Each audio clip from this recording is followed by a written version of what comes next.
Good evening. அதாவது சமீபத்தில் வந்து பார்த்தீங்கன்னா டிஎன்செட் எக்ஸாம் வந்து தமிழ்நாட்டில் நடந்துச்சு. அதில் முக்கியமாக நம்ம பார்க்க போகிறது டிஎன்செட் இங்கிலீஷ். இப்போ வந்து பார்த்தீங்கன்னா ஆன்சர் கீ ரிலீஸ் பண்ணியிருக்காங்க. ஸோ மார்ச் 2025 இது நடந்திருக்கு. இதில் முதல் எல்லாருக்கும் இருக்கிற கேள்வி, இதில் இருக்கிற கொஷின்ஸை சேலஞ்ச் பண்ண மாதிரி ஏதாட்டு இருக்கா, ஆன்சர் கீழே வந்து ஏதாட்டும் வந்து தவறாக இருக்கா, அதை வந்து நம்ம சேலஞ்ச் பண்ணி ஒரு மார்க் வாங்க முடியுமா அப்படின்னு பார்க்குறோம். ஸோ அதுதான் இந்த video. Answer K first challenge பண்ண முடியுமா அப்படின்னு பார்ப்போம். இல்லை எப்படிப்பட்ட கொஷின்ஸ் கேட்டிருக்காங்க. ஸோ பொதுவான ஒப்பீனியன் என்ன அப்படின்னு சொன்னால், கொஷின்ஸ் வந்து அவ்வளோ புரியல, எங்கேருந்து கேட்டாங்கன்னு தெரியல அப்படிங்கிற மாதிரி இருக்கு. ஸோ மொத்தம் 100 கேள்வி இங்கிலீஷ்க்கு, டிஎன்செட் இங்கிலீஷில் 100ல் வந்து பார்த்தீங்கன்னா ஒரு கேள்வி வந்து அவங்களே 2 மார்க் கொடுத்துட்டாங்க. அதாவது இப்போ இருக்கிறதுல பார்த்தீங்கன்னா கொஸ்டின் நம்பர் 39 பார்த்தீங்கன்னா காம்ப்ரிஹென்ஷன் கேட்டிருப்பாங்க. How does the play open, சில பேசேஜ் கொடுத்துட்டு கீழே 4 ஆப்ஷன் கொடுத்துருப்பாங்க. இந்த கேள்விக்கு வந்து பார்த்தீங்க அப்படின்னு சொன்னால் உங்களுக்கு டிஇ அப்படின்னு மார்க் பண்ணியிருப்பாங்க. ஆன்சருக்கு பதிலாக ஆப்ஷன்ஸ்க்கு பதிலாக டிஇ, அதாவது டெக்னிக்கல் எரர். அதனால வந்து கீழே வந்து அவங்க என்ன கொடுத்துட்டாங்க, இதை அட்டன் பண்ண எல்லாருக்குமே வந்து 2 மார்க். அதனால வந்து இந்த 2 மார்க் வாங்கினாலும் யாருக்கும் எந்த பிரயோஜனமும் கிடையாது. ஏன்னா எல்லாருக்கும் 2 மார்க்குங்கிறப்போ இந்த 2 மார்க் வந்து உங்களுக்கு ஒரு ஃபேக்டரா இருக்காது. பாஸ் பண்றதுக்கு இது எந்த வகையிலும் வந்து யூஸ்ஃபுல்லா இருக்காது. ஸோ 99 கேள்வியில நீங்க என்ன எடுத்திருக்கீங்க அப்படிங்கிறத பொறுத்து தான் இருக்கு. அப்ப இதுல ஏதாவது சேலஞ்ச் பண்ண முடியுமா அப்படின்னு சொன்னா, நான் அந்த 99 கேள்வியும் பார்த்தேன். மோஸ்ட்லி வந்து பார்த்தீங்கன்னா அவங்க கேட்டிருக்கிற கேள்வி எல்லாத்துக்குமே வந்து கரெக்டாக தான் கொடுத்துருக்காங்க, எக்ஸப்ட் 1 அப்படின்னு சொல்லலாம். ஸோ அந்த ஒரு கேள்வி, முதல் கேள்வியை நான் சொல்றேன், இந்த கொஸ்டின் வந்து நீங்க சேலஞ்ச் பண்ணலாம். ஏன் அப்படின்னு சொன்னா, இந்த கொஸ்டின் வந்து ஓரளவுக்கு வந்து அவங்க பார்த்து தான் எடுத்திருக்காங்க. ஆனா என்னன்னா, ரிசர்ச் இல்ல ரிசர்ச் ஓரியன்டா எந்த ஒரு அனுபவமும் இல்ல, இல்ல இங்கிலீஷ்ல வந்து பங்க்சுவேஷனா என்னன்னே தெரியாத ஒருத்தர் இந்த கொஸ்டினை செட் பண்ண மாதிரி இருக்கு. ஐ வுட் சிம்பிளி சே, சில questions without knowledge, research knowledge இல்லாத ஒருத்தர் செட் பண்ண மாதிரி நம்மளுக்கு தெரியுது. அதனால இந்த கொஸ்டின் கொஞ்சம் குளறுபடி இருக்கு. எக்ஸாம்பிள் வந்து பார்ப்போம். கொஸ்டின் நம்பர் 97 என்ன கேள்வி கேட்டிருக்காங்க? Which of the following examples demonstrates the correct usage of hyphen and n dashes according to MLA Handbook 9th edition அப்படின்னு சொல்லிட்டு ஒரு 4 ஆப்ஷன் கொடுத்திருக்காங்க. ஆப்ஷன் ஏல பாத்தீங்கன்னா cultural space studies space approach, அதாவது கல்ச்சுரல் ஸ்டடீஸ் அப்ரோச். இல்ல எந்த ஒரு பங்க்சுவேஷனும் இல்ல, அதாவது ஹைஃபனோ என் டேஷோ கிடையாது. ஆப்ஷன் பில பாத்தீங்கன்னா போஸ்ட் வேர்ல்டு வார் 2 எரா. இதுல வந்து பாத்தீங்கன்னா போஸ்ட்க்கு அப்புறம் ஒரே ஒரு ஹைஃபன் கொடுத்துட்டு டபிள்யூ கேப்ஸ் வேர்ல்டு வார் 2லயும் வேர்ல்டு வார் 2 எரா, அப்ப போஸ்ட் வேர்ல்டு வார் 2 எரா அப்படின்னு இருக்கு. அடுத்தது option C, civil rights based legislation அப்படின்னு இருக்கு. இதுல வந்து பாத்தீங்கன்னா சிவில் அதுக்கப்புறம் ஒரு ஹைஃபன், ரைட்ஸ்க்கு அப்புறம் ஒரு ஹைஃபன், பேஸ்ட், இந்த 3 வார்த்தையும் சேர்ந்து லெஜிஸ்லேஷன் அப்படிங்கிற வார்த்தையை குவாலிஃபை பண்ணுது ஒரு அட்ஜெக்டிவ் போல. சிவில் ரைட்ஸ் பேஸ்ட் லெஜிஸ்லேஷன், இது ஆப்ஷன் சி. டி வந்து பாத்தீங்கன்னா லெஸ் ஹைஃபன் எக்ஸ்பென்சிவ் ஆப்ஷன், இல்ல லெஸ்ஸும் நல்ல ஒரு ஹைஃபன் ரெண்டுத்தையும் சேர்த்து ஆப்ஷன் வந்து குவாலிஃபை பண்ற மாதிரி பார்த்திருக்காங்க. இப்போ எம்எல்ஏ ஹேண்ட்புக்ல நீங்க பிகினிங் ஓப்பனிங் பேஜஸ்ல நீங்க பாத்தீங்க அப்படின்னு சொன்னா பங்க்சுவேஷன், அதாவது நீங்க ரிசர்ச் பேப்பர் எழுதுறப்போ இல்ல உங்களோட டெசர்டேஷன் எம்ஏக்கோ இல்ல பிஹெச்டிக்கோ எழுதுறப்போ, தீசிஸ் எழுதுறப்போ சில பங்க்சுவேஷன் எப்படி யூஸ் பண்ணலாம், முக்கியமா ஹைஃபன் என் டேஷ் பத்தி அவங்க தெளிவா கொடுத்திருக்காங்க. அப்போ இதுல வந்து என்ன குளறுபடி, ஆன்சர் என்ன கொடுத்திருக்காங்க? பி, இதான் வந்து கரெக்ட் ஆன்சர் கீன்னு கொடுத்திருக்காங்க. Post hyphen world war 2 era அப்படின்னு சொல்லிட்டு. ஆனா ஐ வுட் சே, நீங்க ஒருவேளை வந்து பி இல்ல சி கொடுத்தீங்கன்னா, சி கொடுத்திருந்தீங்கன்னா நீங்க வந்து கிளைம் பண்ணலாம். ஏ கொடுத்திருந்தீங்கன்னா கிளைம் பண்ண முடியாது, டி கொடுத்திருந்தாலும் கிளைம் பண்ண முடியாது. இதெல்லாம் புரிஞ்சுக்கணும் அப்படின்னு சொன்னா என்ன இது அப்படின்னு ஃபர்ஸ்ட் புரிஞ்சுக்கணும் நீங்க. அதுக்கப்புறமா தான் இந்த கேள்விக்கு நம்ம வருவோம். ஃபர்ஸ்ட் வந்து இதை நோட் பண்ணி வச்சுங்க. ஒருவேளை நீங்க சேலஞ்ச் பண்ண போறதா இருந்தா, புக்கோட டைட்டில் வந்து எம்எல்ஏ ஹேண்ட்புக் 9th எடிஷன். இதுக்கு ஆத்தர் கிடையாது, ஆனா இன்ஸ்டிடியூஷன். அதனால ஆத்தர் அப்படின்னு கேட்டிருந்தா அதுல வந்து இதை கொடுங்க, the modern language association of America. இடம் வந்து நியூயார்க் பிளேஸ், இயர் வந்து 2021. ஓகேவா? புக்கில் வந்து பாத்தீங்கன்னா பேஜ் நம்பர் 32ல வந்து நம்மளுக்கு தேவையானது இருக்கு.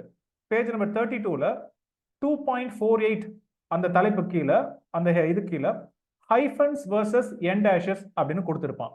அங்க இருந்தா இவங்க கேள்வி எடுத்திருக்காங்க. ஆனா என்ன அப்படின்னு சொன்னா, எம்எல்ஏ ஹேண்ட்புக்கோ இல்ல பங்க்சுவேஷனை பத்தியோ எதுவுமே தெரியாத ஒருத்தர் வந்து திடீர்னு ஒரு புக்கை ஓபன் பண்ணி சின்ன குழந்தைங்களுக்கு வந்து டேஷ்போர்ட் கொடுக்குற மாதிரி கேள்வி வந்திருக்கு. ஃபர்ஸ்ட் என்னன்னு புரிஞ்சுப்போம். ஃபர்ஸ்ட் நம்ம இந்த 2.48ல ஹைஃபன்ஸ் வர்சஸ் என் டேஷஸ், அதுல என்ன ரூல்னு ஃபர்ஸ்ட் படிப்போம்.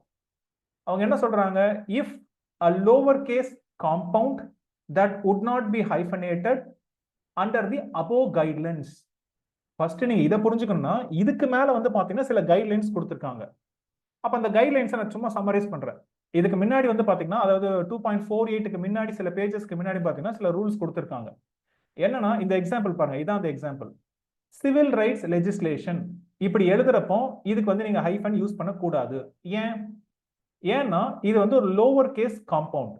சிவில் ரைட்ஸ் அப்படிங்கிறது ஒரு காம்பவுண்ட் வார்த்தை, அதாவது ரெண்டு வார்த்தை சேர்ந்து ஒரு ஐடியாவை கன்வே பண்ணுது. அதை வந்து நம்ம காம்பவுண்ட் அப்படின்னு சொல்றோம். இது ரொம்ப ஃபெமிலியரான ஒரு காம்பவுண்ட். சிவில் ரைட்ஸ் அப்படிங்கிறது எல்லாருக்கும் தெரியும். அப்போ இதே போல ரொம்ப ஃபெமிலியரான காம்பவுண்டா இருந்துச்சுன்னா அதுக்கு நடுவுல வந்து நீங்க ஹைஃபன் சேர்க்க வேண்டிய அவசியம் கிடையாது. அதே நேரம் இது ரெண்டுமே வந்து lower case, சியும் ஆரும்.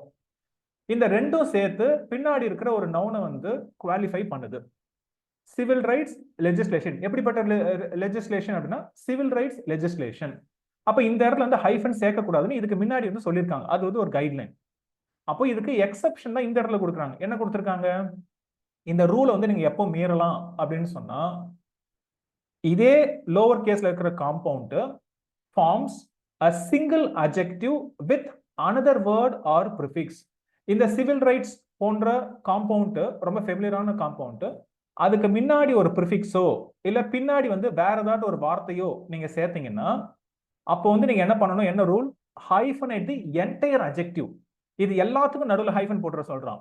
Post hyphen civil hyphen rights, இந்த மூணு வார்த்தையும் சேர்ந்து ஒரு சிங்கிள் அட்ஜெக்டிவா ஃபங்க்ஷன் ஆகும். இப்போ எக்ஸாம்பிள் வந்து பியூட்டிஃபுல் பாய் அப்படிங்க சொல்றப்போ பாய் அப்படிங்கிறது நவுன், பியூட்டிஃபுல் அப்படிங்கிறது ஒரு சிங்கிள் வேர்டு அட்ஜெக்டிவ். அந்த பியூட்டிஃபுல்க்கு பதிலா போஸ்ட் சிவில் ரைட்ஸ் அப்படிங்கிறது ஒரு சிங்கிள் அட்ஜெக்டிவா நம்ம மாத்திருக்கோம். எப்படி ஒரு சிங்கிள் அட்ஜெக்டிவா மாத்துறோம், நடுவில் ஹைஃபன் போட்டதுனால அது ஒரு ஐடியாவா மாறிடுச்சு. அப்ப நம்ம ரூல் வந்து என்ன அப்படின்னு சொன்னா, பொதுவா சிவில் ரைட்ஸ் அப்படிங்கிற ஒரு காம்பவுண்ட் நடுவில் வந்து ஹைஃபன் இல்லாத ஒரு அன்ஹைஃபனேட்டட் காம்பவுண்ட். ரொம்ப ஃபெமிலியரா இருந்துச்சுன்னா ஹைஃபன் தேவை இல்லை. ஆனா இதே போல ப்ரிஃபிக்ஸ் லைக் போஸ்ட் அப்படிங்கிற ப்ரிஃபிக்ஸ் நீங்க ஆட் பண்ணீங்கன்னா நடுவில் எல்லா இடத்துலையுமே வந்து நீங்க வந்து ஹைஃபன் போடணும். அப்போ நீங்க கடைசியில் உங்களுக்கு என்ன கிடைக்குது, post hyphen civil hyphen rights space legislation, post civil rights legislation. இது வந்து கரெக்ட். அதே போல ஏற்கனவே இருக்க ரூல் என்ன, இந்த எக்ஸாம்பிள் பாருங்க, கல்ச்சுரல் ஸ்டடிஸ் அப்ரோச். இதுக்கு நடுவில் வந்து ஹைஃபன் நீங்க போடக்கூடாது. ஏன் அப்படின்னு சொன்னா அப்ரோச் அப்படிங்கிறது ஒரு நவுன். இந்த இடத்துல கல்ச்சுரல் ஸ்டடிஸ் அப்படிங்கிறது ரொம்ப ஃபேமஸான ஒரு ஃபீல்டு இல்லையா, ஒரு field of study, cultural studies. அப்ப இதுக்கு நடுவில் வந்து நீங்க ஹைஃபன் போடக்கூடாது. அப்ப இது வந்து கரெக்டா இருக்கு, கல்ச்சுரல் ஸ்டடிஸ் அப்ரோச்ங்கிறது கரெக்டா இருக்கு. ஆனா இந்த ரூலுக்கு எக்ஸெப்ஷன் என்ன சொல்லியிருக்காங்க, முன்னாடியோ பின்னாடியோ அது ஒரு வார்த்தை நீங்க சேர்க்கும் பொழுது ஹைஃபன் ஃபுல்லாத்துக்கும் அது சிங்கிள் அட்ஜெக்டிவா வந்து மாத்தலாம். இப்போ எக்ஸாம்பிள் பாத்தீங்கன்னா cultural hyphen studies hyphen paste approach. Cultural studies paste approach அப்படியே பேஸ்ட் அப்படிங்கிற ஒரு வார்த்தை நீங்க பின்னாடி போடுறப்போ இந்த மூணு வார்த்தையும் சேர்ந்து ஒரு சிங்கிள் அட்ஜெக்டிவா ஃபங்க்ஷன் ஆகுது. அப்போ இப்படிப்பட்ட கான்டெக்ட்ல நீங்க ஹைஃபன் போடலாம். Cultural hyphen studies hyphen paste approach, cultural studies paste approach அழகா இருக்கு. ஓகேவா, ஃபர்ஸ்ட் இதை புரிஞ்சுக்கிறோம். இதுக்கப்புறம் இதுக்கு ஒரு எக்ஸெப்ஷன் கொடுக்குறான். இது வந்து எப்போ நீங்க பண்ணக்கூடாது, இல்ல எப்போ ஹைஃபனுக்கு பதிலா என் டேஷ் யூஸ் பண்ணோம் சொல்றான். But when a compound is formed from a prefix and a proper noun. அதாவது ப்ராப்பர் நவுன் அப்படிங்கிறப்போ ஒரு குறிப்பிட்ட ஒரு ஹிஸ்டாரிக்கல் ஈவெண்ட்டோ இல்லை ஒரு ஆளையோ குறித்து அது ப்ராப்பர் நவுன் அப்படின்னு நம்ம சொல்றோம். ஒரு ப்ரிஃபிக்ஸும் ஒரு ப்ராப்பர் நவுனும் வரும்போது நீங்க வந்து ஹைஃபன் யூஸ் பண்ணக்கூடாது. முன்னாடி வந்து ஒரு ப்ரிஃபிக்ஸும் பின்னாடி ஒரு ப்ராப்பர் நவுன் இருக்கு. அப்போ நடுவில் வந்து ஹைஃபனுக்கு பதிலாக என்ன யூஸ் பண்ண சொல்றான், யூஸ் அண்ட் என் டேஷ் இஎன். அப்போ என் டேஷ்னா என்ன நான் விளக்கம் கொடுத்துருக்கான். என் டேஷ் அப்படிங்கிறது வந்து அதோட லென்த் வந்து கொஞ்சம் அதிகமா இருக்கும். நீங்க சாதாரணமா ஹைஃபன் போட்டீங்கன்னா ஒரு சின்னதா இருக்கும். என் டேஷ் அப்படிங்கிறது ஒரு கேபிட்டல் என்னோட வித் அந்த சைஸ்க்கு வந்து இருக்கும். அதான் என் டேஷ். ஃபர்ஸ்ட் இது தெரிஞ்சாதான் உங்களுக்கு வந்து புரியும் பங்க்சுவேஷன் என்ன புரியும். அப்ப என்ன சொல்றான், இதே போல வந்து ஒரு proper noun for example world war 2, இதுக்கு நடுவில் ஹைஃபன்லாம் கிடையாது. அப்போ வேர்ல்டு வார் 2 அப்படிங்கிறது ஒரு ப்ராப்பர் நவுன். இதுக்கு முன்னாடி வந்து நம்ம ஒரு ப்ரிஃபிக்ஸ் சேர்த்திருக்கோம் போஸ்ட் அப்படின்னு சொல்லிட்டு. அப்போ முன்னாடி இருக்கிறதெல்லாம் வந்து கேபிட்டல் லெட்டர்ல இருக்கு. அதாவது என்டையர் டேர்ம் வந்து கேபிட்டல் இருக்கு. வேர்ல்டு வார் 2ங்கிறது ப்ராப்பர் நவுன் அப்படிங்கனால W கேப்ஸ்ல இருக்கு, W கேப்ஸ்ல இருக்கு 2 அந்த இதை வந்து கொடுத்துருக்காங்க. அப்ப இது என்ன பண்ணக்கூடாதுன்னா நடுவில் வந்து நீங்க ஹைஃபன் போடக்கூடாது. ஃபர்ஸ்ட் இருக்கு இல்லையா அந்த வேர்ல்டு, அதுக்கு மத்தியில ஒரே ஒரு என் டேஷ் போட்டா போதும். போஸ்ட் அதுக்கப்புறம் ஒரு என் டேஷ், வேர்ல்டு வார் 2, வேர்ல்டுக்கு அப்புறம் ஸ்பேஸ், வாருக்கு அப்புறம் ஸ்பேஸ் 2, அதுக்கப்புறம் எரா. ஆனா முன்னாடி ரூல் என்னன்னா எல்லாமே வந்து ஸ்மால் லெட்டரா இருக்கிறப்போ, லோவர் கேஸா இருக்கிறப்போ நீங்க வந்து post hyphen civil hyphen rights நடுவில் எல்லாத்தையும் போட சொன்னா அது ஒரு ரூல். ஆனா இதே போல வந்து ப்ராப்பர் நவுன் வரப்ப நடுவுல போடக்கூடாது. முன்னாடி அந்த ப்ரிஃபிக்ஸ்க்கு அப்புறமா ஒரே ஒரு என் டேஷ் போட்டா போதும். அப்ப என் டேஷ் எப்படி வந்து என் டேஷை உருவாக்குறது? நீங்க பாத்தீங்கன்னா ஒரு வேர்ட்ல வந்து நீங்க சாதாரணமா வந்து ஒரு ஹைஃபன் அடிச்சா அது போதுமானது. என் டேஷ் உருவாக்கணும் சிம்பிள். ஃபர்ஸ்ட் ஒரு லெட்டர் அடிக்கணும், ஒரு ஸ்பேஸ் விடுங்க ஸ்பேஸ் பார்ல, பேக் டு பேக் வந்து 2 ஹைஃபன் அடிங்க, ஒரு ஸ்பேஸ் விடுங்க, அதுக்கப்புறம் ஒரு லெட்டர் அடிங்க, ஏதாவது ஒரு லெட்டர் KL ஏதாவது அடிங்க, அதுக்கப்புறம் ஸ்பேஸ் பாரை நீங்க தட்டினாலே அந்த 2 ஹைஃபனும் இணைஞ்சி என் டேஷ் உருவாயிடும். இப்படிதான் என் டேஷ் வந்து உருவாக்கணும். சரியா? அப்ப இந்த ரூல் எல்லாம் நம்ம படிச்சாச்சு. இப்போ வந்து நம்ம கொஸ்டினுக்கு போங்க, உங்களுக்கு புரியும் ஏன் வந்து ஒரு ரிசர்ச் நாலேஜ் இல்லாத ஒருத்தர் இந்த கொஸ்டின் செட் பண்ண மாதிரி தெரியுது அப்படின்னு நான் சொல்றதுக்கு காரணம் உங்களுக்கு புரியும்.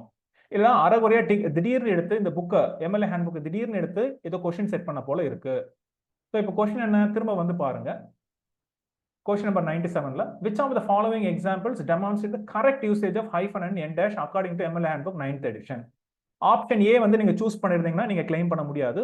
ஏன்னா நல்லா பாருங்க, கல்ச்சுரல் ஸ்டடிஸ் அப்ரோச் அது கரெக்டா இருக்கு. ஏன்னா கல்ச்சுரல் ஸ்டடிஸ் அப்படிங்கிறது ஒரு ஃபீல்டு, அது வந்து அப்ரோச்சை குவாலிஃபை பண்ணுது, நடுவில் ஹைஃபன் வரக்கூடாது. அதனால ஆப்ஷன் ஏ வந்து கரெக்ட், அது மீன் நல்லாவே இருக்கு. அதை வந்து நீங்க சூஸ் பண்ணியிருந்தா நீங்க வந்து கிளைம் பண்ண முடியாது. அதுக்கப்புறம் ஆப்ஷன் டி நீங்க கிளைம் பண்ணாலும் இந்த கொஸ்டின் நீங்க சேலஞ்ச் பண்ண முடியாது. ஏன்னா இன்னொரு ஒரு ரூல் இருக்கு, லெஸ் ஹைஃபன் எக்ஸ்பென்சிவ் ஆப்ஷன். இந்த இடத்துல ஹைஃபன் தேவை கிடையாது ஆக்சுவலா. அதாவது கம்பேரிட்டிவ் இல்ல சூப்பர்லேட்டிவ் டிகிரி நீங்க யூஸ் பண்ணா ஹைஃபன் யூஸ் பண்ணக்கூடாதுன்னு ஒரு ரூல் இருக்கு MLAல. லெஸ் ஸ்பேஸ் எக்ஸ்பென்சிவ் ஆப்ஷன் இல்ல மோர் மோஸ்ட் இதே போல வார்த்தைகளை பயன்படுத்த நீங்க ஹைஃபன் பயன்படுத்த கூடாது. ஆனா நீங்க டி ஆப்ஷன்ல பயன்படுத்தி இருக்கிறாங்க, லெஸ் ஹைஃபன் எக்ஸ்பென்சிவ். அதனால நீங்க ஒருவேளை டியை சூஸ் பண்ணீங்கன்னா இந்த கொஸ்டின் நீங்க சேலஞ்ச் பண்ண முடியாது. அப்போ பி வந்து கரெக்ட் ஆன்சர் அவன் கொடுத்துருக்கான், post hyphen world war 2 era. அப்ப பாத்தீங்கன்னா புக்ல இருந்து அப்படியே அச்சடிச்சு இங்க வந்து ஆப்ஷன் கொடுத்துருக்காங்க. ஆனா என்ன தப்புன்னா இவ்வளவு செட் பண்ண ஆளுக்கு ஹைஃபனுக்கு பதிலா என் டேஷ் கொடுக்க தெரியல. மேபி டெக்னிக்கல் நாலேஜ் இல்லையோ இல்ல என் டேஷ் எப்படி உருவாக்குறதுன்னு தெரியல. அதுவே ஆக்சுவலா தப்பு. ஒரு பங்க்சுவேஷன் வச்சு ஒரு கேள்வி உருவாக்குறீங்க அப்படின்னு சொன்னா ஃபர்ஸ்ட் பங்க்சுவேஷன் எப்படி உருவாக்குறதுன்னு தெரிஞ்சிருக்கணும் MS வேர்ட்ல. இல்ல பங்க்சுவேஷன் எண்ட் ஹைஃபனுக்கும் என் டேஷனுக்கும் டிஃபரன்ஸ் தெரியாதா? அதுதான் ஒட்டுமொத்த தலைப்பு. அது தெரியாம போஸ்ட்டுக்கு பக்கத்துல ஒரு சாதாரண ஹைஃபன் வந்திருக்கு, இதுவே ஃபர்ஸ்ட் தப்பு. இந்த இடத்துல ஆக்சுவலா பாத்தீங்கன்னா ஒரு என் டேஷ் வந்திருக்கணும். இதுக்கே அவன் வந்து என்ன பண்ணிருக்கணும், ஆன்சருக்கு 2 மார்க் கொடுத்துடணும். அதுக்கப்புறம் பாத்தீங்கன்னா ஒருவேளை நீங்க சி இதை கொடுத்திருந்தா நீங்க சேலஞ்ச் பண்ணலாம். ஒருவேளை நான் பிக்கு பதிலா சி போட்டேன் சார் அப்படின்னு சொன்னா பிசி ரெண்டுத்துக்கும் நீங்க எனக்கு தெரிஞ்ச ஆன்சர் கொடுத்துடலாம், மார்க் கொடுத்துடலாம். ஏன் சி வந்து கரெக்ட்? அவன் என்ன ரூல் சொன்னான், சிவில் ரைட்ஸ் பேஸ்ட் லெஜிஸ்லேஷன் இவன் கொடுத்துருக்கான். பின்னாடி இதே போல வந்து சிவில் ரைட்ஸ் அப்படிங்கிற வார்த்தையோ இல்ல உங்களுக்கு கல்ச்சுரல் ஸ்டடிஸ், ஏன்னா வந்து அவன் என்ன கொடுத்தான், நம்மளால ரொம்ப அறிவாளி இந்த கொஸ்டின் செட் பண்ணவர். நல்லா யோசிச்சு பாத்தீங்கன்னா அவன் புக்ல என்ன கொடுத்திருந்தான், கல்ச்சுரல் ஸ்டடிஸ் பேஸ்ட் அப்ரோச் இருந்துச்சு. அந்த பேஸ்ட் தூக்கி இங்க கொடுத்துட்டா அது வந்து தப்புன்னு நினைச்சுக்கிட்டாப்ல. ஆக்சுவலா correct, civil hyphen rights hyphen based legislation, இது முழுக்க முழுக்க கரெக்ட். ஏன் அப்படின்னு சொன்னா இந்த இடத்துல பேஸ்ட் அப்படிங்கிற வார்த்தை வர்றப்போ நடுவில் எல்லாத்துக்கும் ஹைஃபன் பயன்படுத்தி இருக்குது. இதுதான் ரூல் சொல்லுது. அவரு எக்ஸாம்பிள் வந்து சரியா ஒரு கிரியேட்டிவா அவரே உருவாக்க தெரியாம அந்த கொஸ்டின் செட்டர் உள்ள இருக்கிறத மாத்தி போட்டு அவரே மாட்டிக்கிட்டாரு. போஸ்ட்னு யூஸ் பண்ணாலோ முன்னாடி இல்ல பின்னாடி பேஸ்ட்னு யூஸ் பண்ணாலோ நடுவில் ஹைஃபன் யூஸ் பண்ணாலும் அந்த எக்ஸாம்பிள்ல இருக்கு. இதை தெரியாம சும்மா அதையும் ஆப்ஷன் கொடுத்து வச்சிருக்காங்க. அப்ப 2 தப்பு இருக்கு. ஒன்னு போஸ்ட்டுக்கு பதிலா என் டேஷ் கொடுத்துருக்கணும், அது தப்பு. அப்புறம் இது கரெக்டா தான் இருக்கு, சிவில் ரைட்ஸ் பேஸ்ட் அப்படிங்கிறப்ப நடுவில் 2 ஹைஃபன் கொடுத்து லெஜிஸ்லேஷன் இதை 3 சேர்ந்து ஒரு அட்ஜெக்டிவா இதை குவாலிஃபை பண்ணுது. அப்ப இது கரெக்ட் தான். சரியா? அப்ப இந்த ஒரு கொஸ்டினை நம்ம விளக்குறதுக்கு பாத்தீங்கன்னா இவ்வளவு நேரம் ஆகுது. அப்ப இந்த கொஸ்டினை எடுக்கிறப்ப தெரிஞ்சா செட் பண்ணிட்டு விட்டுருக்கணும். ஸோ ஒருவேளை வந்து நீங்க சியை டிக் பண்ணிருந்தீங்கன்னா இல்ல நீங்க வேற ஏதாவது ஆப்ஷன் சூஸ் பண்ணீங்க, ஏடி வந்து நீங்க கிளைம் பண்ண முடியாது, சியை டிக் பண்ணிருந்தீங்கன்னா நீங்க கிளைம் பண்ணலாம். நீங்க கோட் பண்ண வேண்டியது MLA ஹேண்ட்புக் 9th எடிஷன், இந்த details the modern language association of America, New York 2021, page number 32. இதை நீங்க பாயிண்ட் அவுட் பண்ணலாம். இப்ப பாத்தீங்கன்னா தெரியும், இந்த சிவில் ரைட்ஸ் லெஜிஸ்லேஷன் தான் அவங்க என்ன பண்ணிருக்காங்க, சிவில் ரைட்ஸ் பேஸ்ட், இந்த பேஸ்டுக்கு இங்க போட்டாப்லையும். அதனால இது தப்புன்னு சொல்ல முடியாது, ரெண்டுமே கரெக்ட் தான். சரியா? ஸோ இந்த ஒரு கொஸ்டின் தவிர மற்ற கொஸ்டின்ஸை சேலஞ்ச் பண்றது ரொம்ப கஷ்டம். இந்த செட் எக்ஸாம் வந்து எழுதி முடிச்சு ரொம்ப ஸ்டூடெண்ட்ஸ் வந்து விரக்தியா இருந்தாங்க. அதாவது நெட் ஸ்டாண்டர்டுக்கு இல்லையே, நெட் ஸ்டாண்டர்ட் கூட கிடையாது. சாதாரண ஒரு எக்ஸாம் ஒரு ஸ்டாண்டர்டுக்கு செட் பண்ணுறதா கூட பரவாயில்ல. ஏன் வந்து இந்த செட் எக்ஸாம் வந்து சில நேரத்தில் மட்டமா ஃபீல் பண்ணப்படுது அப்படின்னு சொல்லிட்டு பார்ப்போம். நம்பர் 1, கொஸ்டின்ஸ் வந்து பாத்தீங்கன்னா யாரும் படிச்சு எடுத்தது மாதிரி தெரியல. அதாவது ஏதோ ஒரு புக்கை எடுத்துட்டு அந்த புக்கில் வந்து இந்த சின்ன வயசுல நம்ம ஸ்கூல்ல வந்து பாத்தீங்கன்னா பின்னாடி வந்து ஏதாவது ஒரு பேசேஜ்ல வந்து ஒரு கோடு போட்டு இதை ஃபில் பண்ணுன்னு கேட்பாங்க போயம்ல. இல்ல இதே போற கொஸ்டின்ஸா வந்து பாத்தீங்கன்னா பொதுவாக வந்து இந்த டிஆர்பி எக்ஸாம்ஸ்ல, அதாவது காலேஜ், அதாவது உங்களுக்கு பிஜிடிஆர்பி, யூஜிடிஆர்பி, இல்ல பாலிடெக்னிக் டிஆர்பில இதே போல கேள்விகள் தான் படிக்க. அதாவது ஒரு போயமை படிச்சு புரிஞ்சிக்காம சும்மா நடுவில் ஒரு கேள்வியை ஒரு டேஷ் போட்டு கேட்பாங்க. அதே மாதிரி ஆதி காலத்து டெக்னிக் தான் வந்து இந்த செட் எக்ஸாம்ல யூஸ் பண்ணியிருக்காங்க. இந்த செட் எக்ஸாம் கிட்டத்தட்ட 20 வருஷம் பின்னோக்கி போன மாதிரி இருக்கு. நெட் எக்ஸாம் வேற எங்கேயோ லெவல்ல போயிட்டு இருக்கு. ஒரு ஸ்டேட் லெவல் எக்ஸாம் தரக்குறைவா இருக்கிறதுக்கு காரணம் இதுதான். அதாவது பேக் டு ஸ்டோன் ஏஜ் அப்படின்னு சொல்லலாம். ஆதி காலத்துல வந்து ஒரு பேசேஜ் கொடுத்து கோடு போட்டு கேட்கறது. அப்படி என்ன கேட்டிருக்காங்கன்னு பாருங்க. Fill in the blank. Question number 37 பாருங்க. Like all the dash, Henry David Thoreau believes that happiness and contentment lie in simplicity, service, sacrifice and trust. இது பார்த்தாலே தெரியுது ஏதோ ஒரு புக்ல ஒரு சென்டென்ஸ் இது. அந்த சென்டென்ஸ் அப்படியே நம்ம கிட்ட கொடுத்துட்டு நடுவில் ஒரு கோடு போட்டிருக்காங்க. அப்ப அந்த புக்ல என்ன இருந்திருக்கும்? அதுதான் ஆன்சர். இங்க 4 ஆப்ஷன் நீங்க படிச்சாலும் பிரயோஜனம் கிடையாது.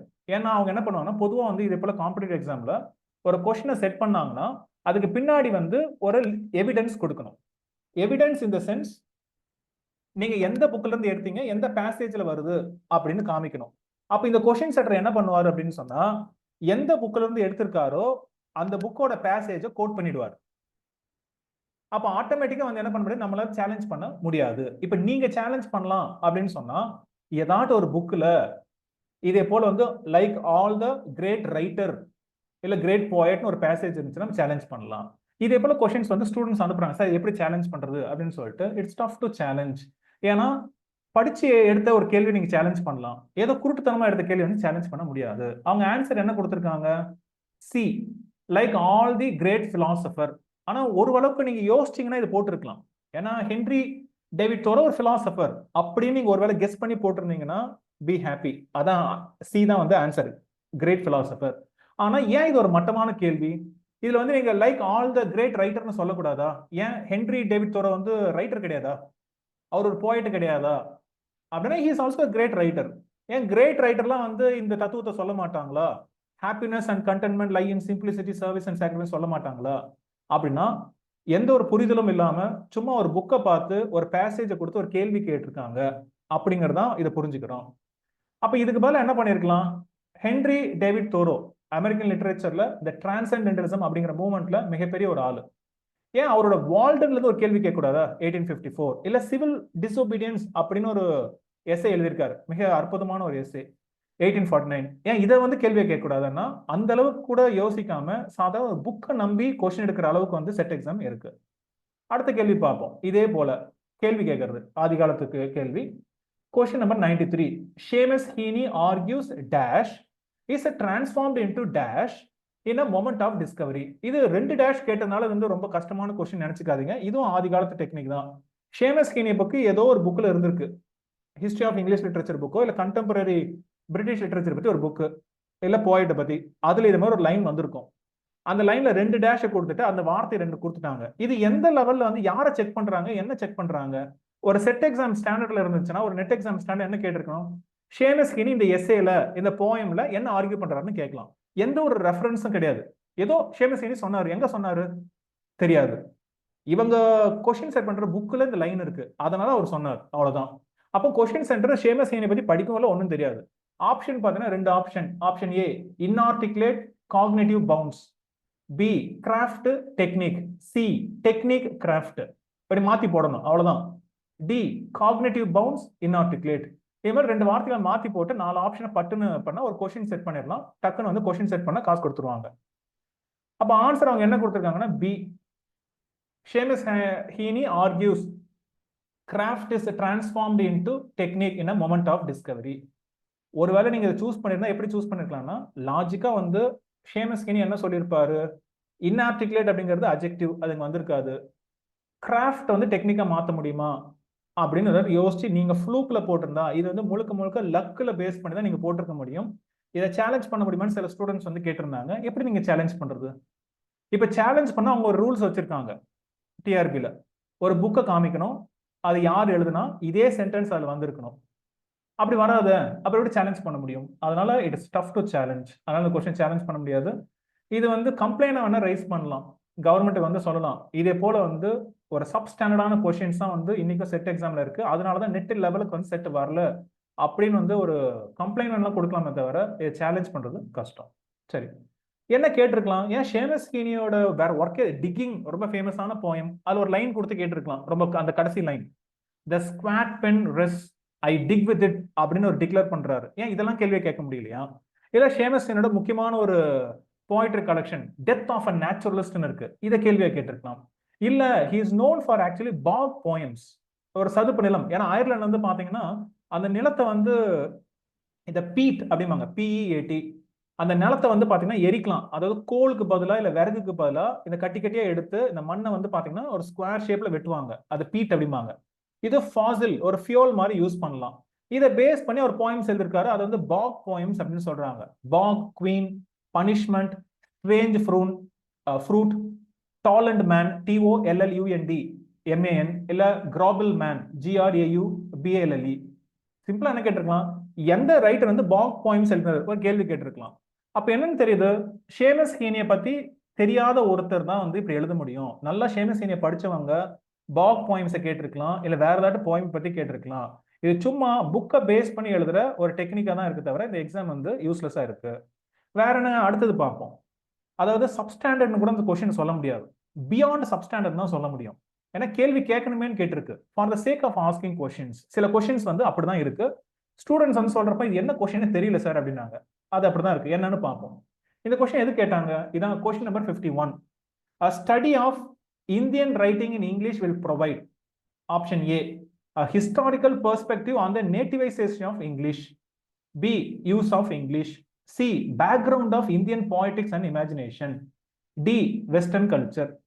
இது ஆன்சர். இல்ல கண்டிப்பா வந்து டி யாரும் நம்ம தொட மாட்டோம், வெஸ்டர்ன் கல்ச்சரை வந்து யாரும் தொட மாட்டோம்.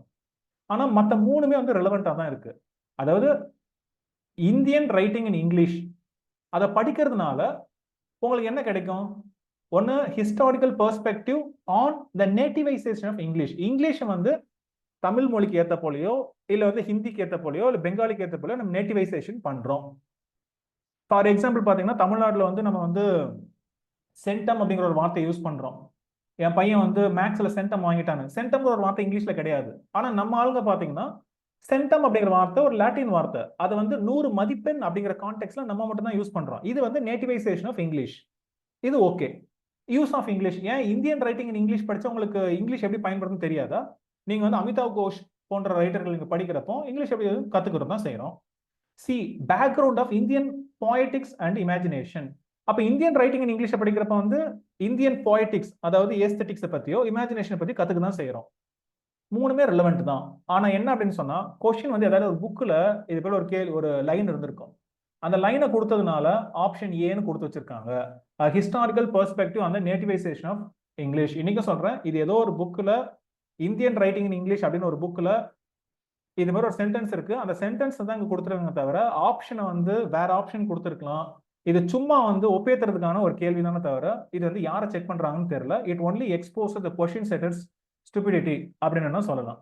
அடுத்தது, இது எப்பவுமே ஒரு ட்ரெண்டா இருக்கு, அப்சஷன் வித் இயர்ஸ்.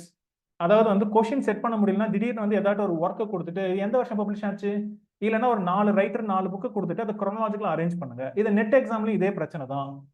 அதாவது இயரை செக் பண்ணி நீங்க என்ன சாதிக்க போறீங்க? அதாவது இது வந்து யாருக்குமே பிரயோஜனம் இல்லை, யூஸ்லெஸ் டு நன்.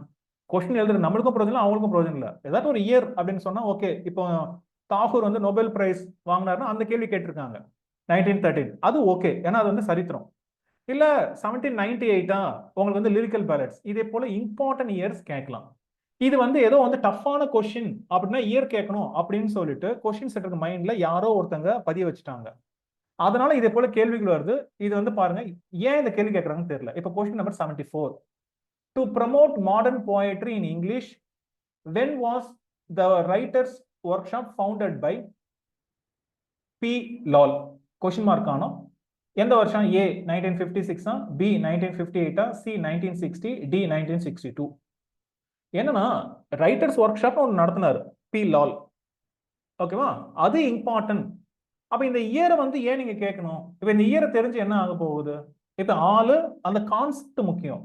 ஆனா இயர் தான் கேட்பாங்க. சோ ஆன்சர் வந்து பாத்தீங்கன்னா பி 1958. இந்த கேள்வி யாராலையும் ஆன்சர் பண்ண முடியாது அன்லெஸ் நீங்க லக்ல நீங்க வந்து ஏதோ ஒன்று போட்டிருக்கலாம். அப்ப பொதுவா வந்து நீங்க எக்ஸாம்பிள் யாச்சுங்க இது வந்து ஸ்கூல் டேஸ்ல வந்து எங்க ப்ரொஃபசர் ஒரு டீச்சர் சொன்னது. எதுவுமே தெரியலடா தம்பி நீ வந்து பிசி போட்டு வந்துரு அப்படின்னு சொல்லுவாரு. அது மாதிரி தான் வந்து பாத்தீங்கன்னா ஒரு எக்ஸாம்ல பாஸ் பண்ணேன். அது போல உங்களுக்கு ஃபியூச்சர்ல வந்து எதுவுமே தெரியல அப்படின்னு சொன்னா பி இல்ல சி பொதுவா போடுங்க. இல்ல இன்ஸ்டிங்க்ட் வந்து டி இல்ல ஏன்னு போடுங்க. அப்படின்னு சொல்லுவாங்க இல்லையா? அது மாதிரி ஆயிப்போச்சு. இதை படிச்சு வந்து யாரும் வந்து இதை சூஸ் பண்ண முடியாத நிலைமைக்கு இருக்கு. இப்ப அடுத்தது question number 38. When did Tagore wrote a number of patriotic poems, song, articles during the painful partition of Bengal? இது வந்து வரலாறு தெரிஞ்சுக்கணும். பெங்கால் பார்ட்டிஷன் எப்ப நடந்துச்சுன்னா ஓரளவுக்கு 1900s போடலாம். அப்படி இல்லைன்னா wrote a number of patriotic poems. ஏன் வேற போயமே ஒரு ஏன் நாட்டுப்பற்றல் போயம் அதுக்கப்புறம் எழுதலையா? A 1948, B 1988, C 1963, D 1905. So answer வந்து பாத்தீங்கன்னா டி 1905. இந்த கேள்வி எதுக்கு கேட்டாங்க? எந்த ஒரு பிரயோஜனமும் இல்லை. ஆனா இயர் கேள்வினா டக்குன்னு செட் பண்ணலாம். ஒரு டஃப்பான கொஸ்டின் அப்படின்னு சொல்லிட்டு காமிச்சுக்கணும். ஏன்னா வந்து டிஆர்பியில் வந்து பாத்தீங்கன்னா இல்ல எனி காம்படிட்டிவ் எக்ஸாம்ல கொஸ்டின் வந்து 4 பிரிப்பாங்க. ஏபிசிடின்னு ஒவ்வொன்றுத்துக்கும் ஒரு கேட்டகரி வச்சிருப்பாங்க. சம்டைம்ஸ் மாறும். ஒருவேளை ஏ அப்படின்னா அவங்க வந்து கோடு கொடுத்துருப்பாங்க. இது வந்து ஈஸி யாருனாலும் அட்டன் பண்ணலாம். பி அப்படின்னு கோடு கொடுத்தா ஓரளவுக்கு படிச்சிருந்தா ஃபெமிலியரா இருந்தா அட்டன் பண்ணலாம். சிங்கிறது ரெண்டுத்துல மாட்டிப்பீங்க 50-50. டி வந்து யாரும் ஆன்சர் பண்ணக்கூடாது அப்படின்னு சொல்லுவாங்க. அப்ப என்னன்னா இவங்களை பொறுத்த வரைக்கும் இதெல்லாம் இந்த மாதிரி கேள்வி டி, ஏன்னா அவங்க வந்து டின்னு மார்க் பண்ணணும். அதுக்காக இயர் கேட்டா யாராலும் ஆன்சர் பண்ண முடியாது. அதனால இதே போல கேள்வியில அவங்க டின்னு மார்க் பண்ணிட்டு போயிடுவாங்க. சோ இதுதான் ட்ரிக்கை தவிர இது எதுக்கும் அவருக்கு காசு வாங்குறதுக்கு பிரயோஜனமா இருக்கும், நம்மளுக்கு எந்த ஒரு பிரயோஜனமும் இருக்காது. அடுத்தது question number 30. Arrange the following writers in chronological order. எப்படி இதை அரேஞ்ச் பண்ண முடியும்? இது சாத்தியமா? கொஸ்டின் செட்டரை வந்து 10 நாள் கழிச்சு இதை ஆன்சர் பண்ண சொன்னா அவராலே ஆன்சர் பண்ண முடியாது. Rudy Wiebe, WIEBE, Alistair MacLeod, George Elliott Clarke, Jeannette C Armstrong. நீங்க ஒரு 4 ரைட்டர் கொடுத்துட்டு அவங்க வந்து என்ன chronological ஆர்டர் அது கூட ஒழுங்கா கேட்கல கேள்வி. அதாவது அவங்களோட பேர்த்தை வச்சுக்கிட்டு யாரு முதல்ல பிறந்தாங்களோ அவங்க பேர்த்தை வச்சு chronological அரேஞ்ச் பண்ணும் அப்படின்னு கேள்வி கேட்கணும். அந்த கேள்வியே ஃபர்ஸ்ட் தப்பு. 4 ஆப்ஷன் கொடுத்துருக்காங்க. இது பிரோஜனம் இல்லை. நம்ம டைரக்டா ஆன்சருக்கு போவோம். ஸோ ஆன்சர் வந்து பாத்தீங்கன்னா டி.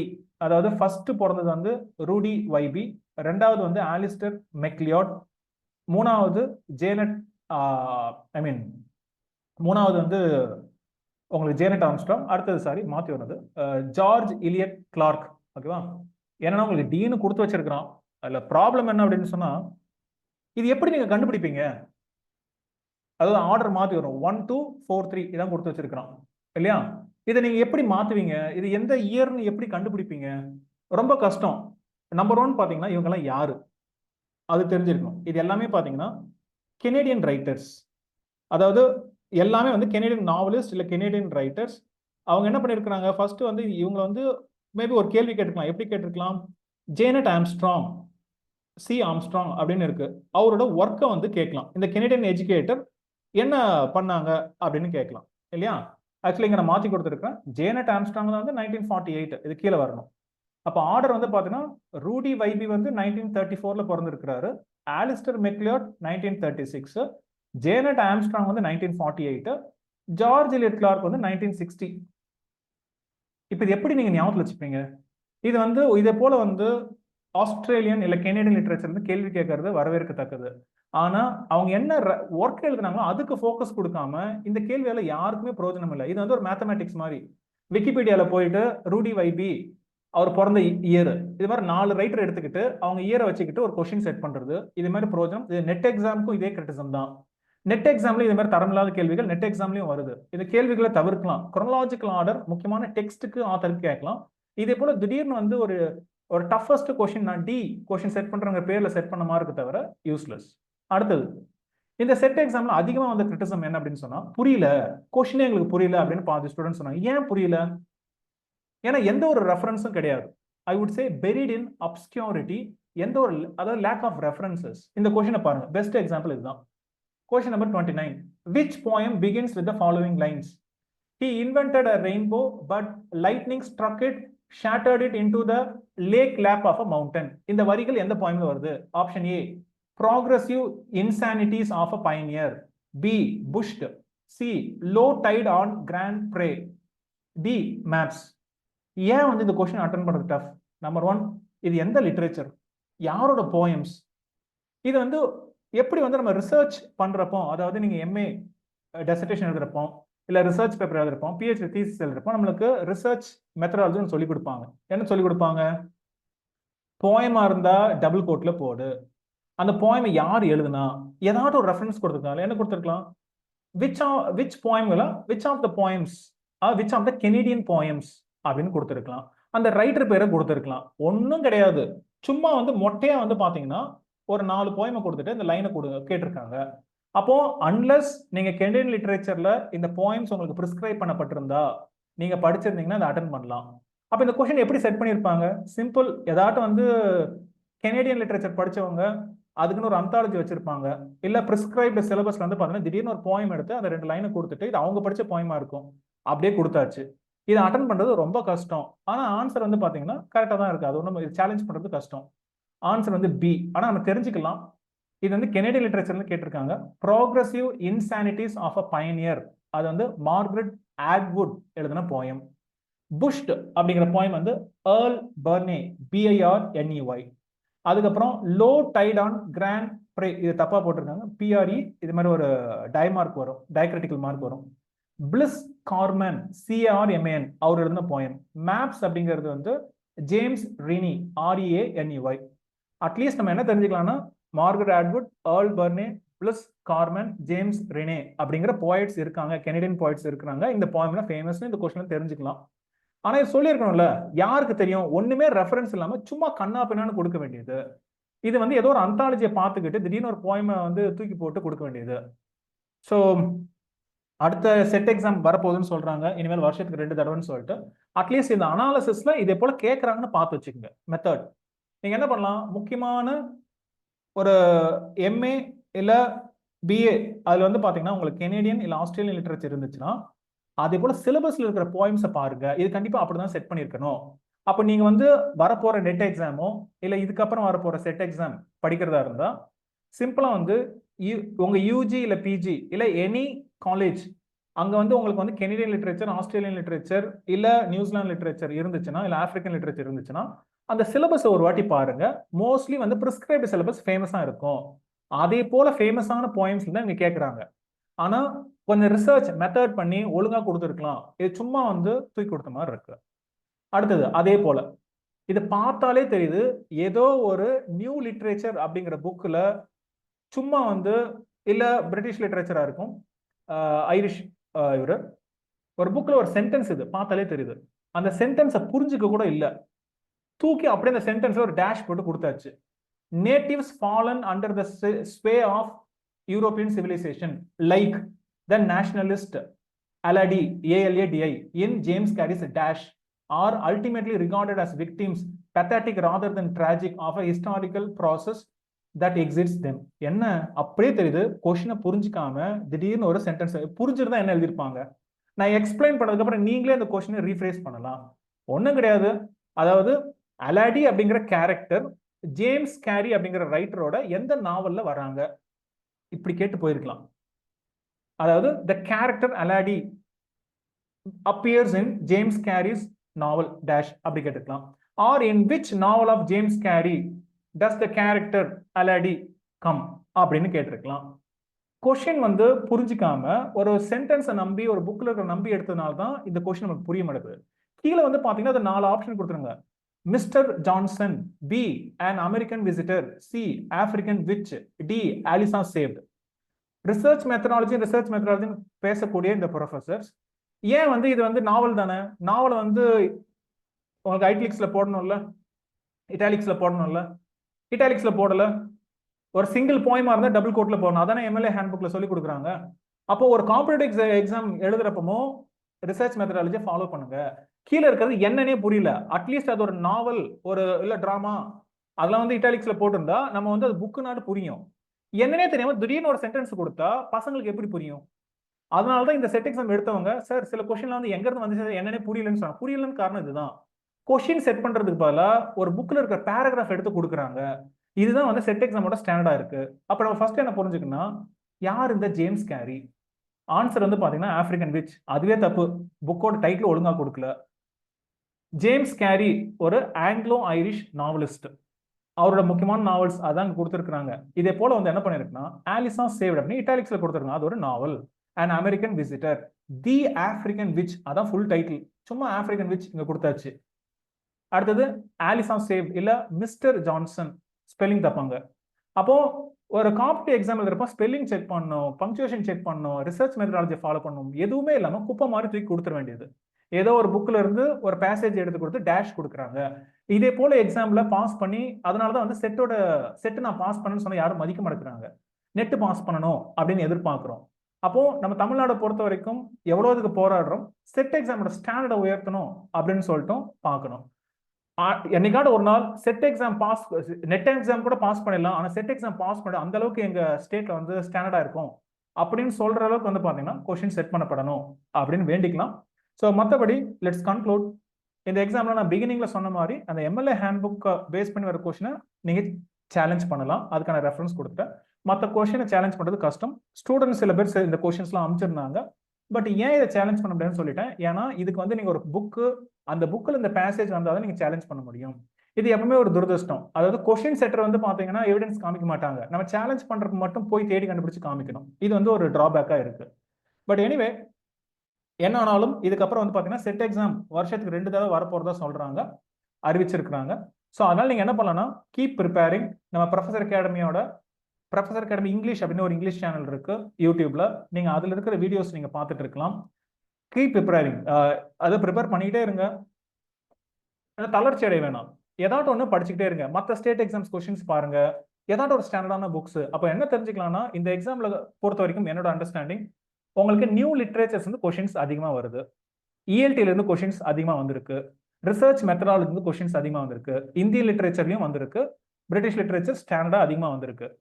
ஸோ நீங்க இதெல்லாம் அமெரிக்கன்லயும் வந்திருக்கு. ஸோ ஓவரால் இதுதான் வந்திருக்கு. மற்றபடி அங்கங்க வந்து பாத்தீங்கன்னா தியரியில 1-2 கேள்வி, கிரிட்டிசிசம்ல ரொம்ப கம்மியாக தான் வந்திருக்கு. ஸோ ஓவரால் அப்படின்னு பார்க்குறப்போ இதுதான் வந்து கேட்ட கேள்விகளோட ஒரு செக்மெண்ட்டாக வச்சுக்கலாம். ஸோ நெட் எக்ஸாம் பார்த்தீங்க அப்படின்னு சொன்னால் வரப்போகிற எக்ஸாமுக்கு ப்ரொஃபசர் அகாடமியில் ஏற்கனவே கோச்சிங் ஸ்டார்ட் பண்ணால் நேற்று தான் கிளாஸ் ஸ்டார்ட் பண்ணியிருக்கிறோம். நெட்டுக்கு ஜாயின் பண்ணுறதா இருந்தால் இந்த நம்பரை கால் பண்ணிட்டு நீங்கள் ஜாயின் பண்ணலாம். 7070701005. அதே போல் இது ஃபியூச்சரில் வந்து பார்த்தீங்கன்னா செட் எக்ஸாமுக்கும் யூஸ்ஃபுல்லாக இருக்கும்.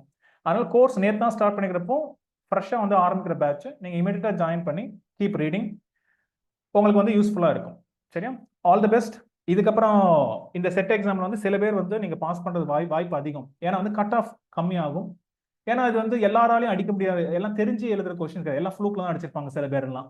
அதனால ஓரளவுக்கு நீங்க வந்து பேசிக்கான கொஸ்டின்ஸ், ஏன்னா அதே போல கேள்விகள் கிட்டத்தட்ட வந்து 40-45 கேள்வி வந்து பாத்தீங்கன்னா பேசிக்ஸ் கேள்விக்கு இருக்கு. நீங்க அதை அடிச்சிருந்தாலே வந்து பாத்தீங்கன்னா அரௌண்ட் 45 to 50 கொஸ்டின்ஸ் நீங்க அடிச்சிருந்தாலே நீங்க பாஸ் பண்றதுக்கான வாய்ப்புகள் அதிகம் அப்படின்னு சொல்லிட்டு இந்த வீடியோ முடிக்கிறேன். தேங்க்யூ. பார்க்கலாம்.